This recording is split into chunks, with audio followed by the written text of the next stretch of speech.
Magandang umaga sa inyo mga boss. So napahintulan tayo dito sa may sa may tapat ng ginagawang pagsikat. So nung last vlog natin mga boss, pinapatag yung yung site. So ngayon naglalagay na sila ng drainage. Tama nga ako, yung mga bandi-bandila na nakita ko doon sa part na yun, yun yung hukayan for drainage. Kasi kita nyo naman mga boss, may mga flag, may mga ganito.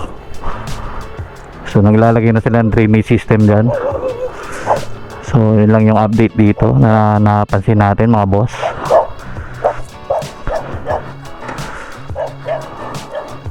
So ang oras is magsi-6 na mga boss.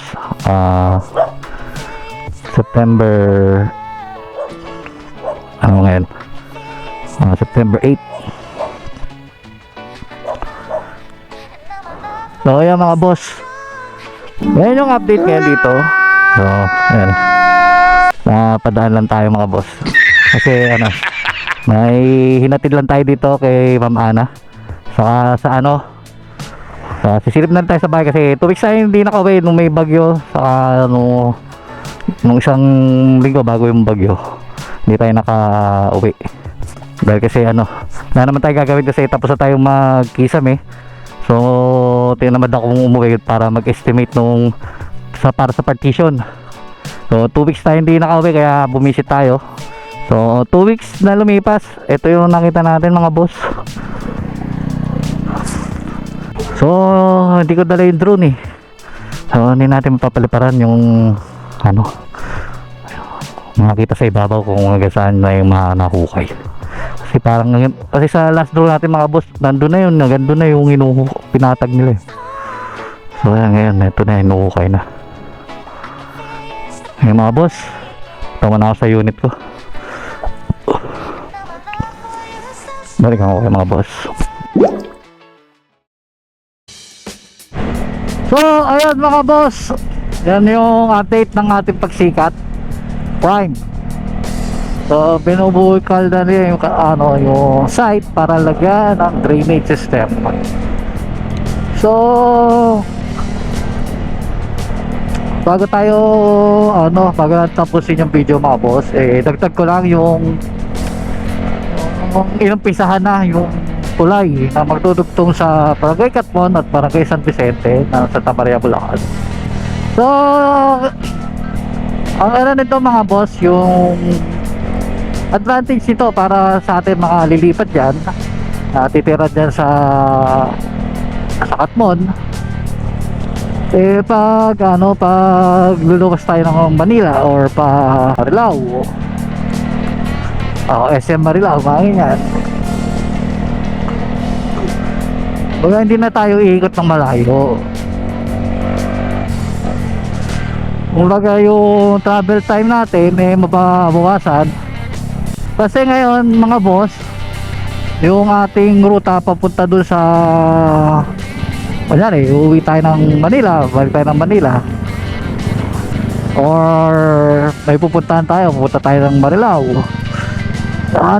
babaybayin pa natin yung kalsada na highway na papunta ng bayan ng Santa Maria.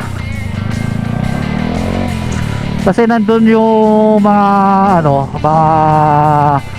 route para makapunta ka dun sa Barangay San Vicente. Kung nasaan yung mga kalsada na papunta ng ng Marilao exit, ayan. Kung saan kagaya ko, papasok ako sa trabaho, dun ang ruta ko. Kasi sabay sa Quezon City ako. Nandun yung pinaka-the best na route ko, yung East Service Road.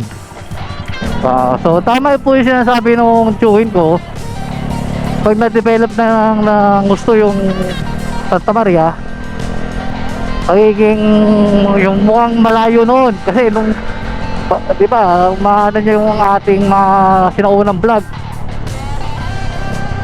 nung nag-build tayo ng unit dyan, parang nasa liblib na lugar pa ang Barangay Catmon. Kaya nga meron pa yung nasa video pa, pag Pupunta na tayo doon sa village, sa pagsinag doon. May masukal pa yung kalsadang muti doon. Pero ibang iba na ngayon mga boss, dahil kung nakikita nyo ang Barangay Katmon ngayon, medyo ano na, masigla na. Marami na mga nagtayuan na mga business doon, sa kainan. So bago natin tapusin yung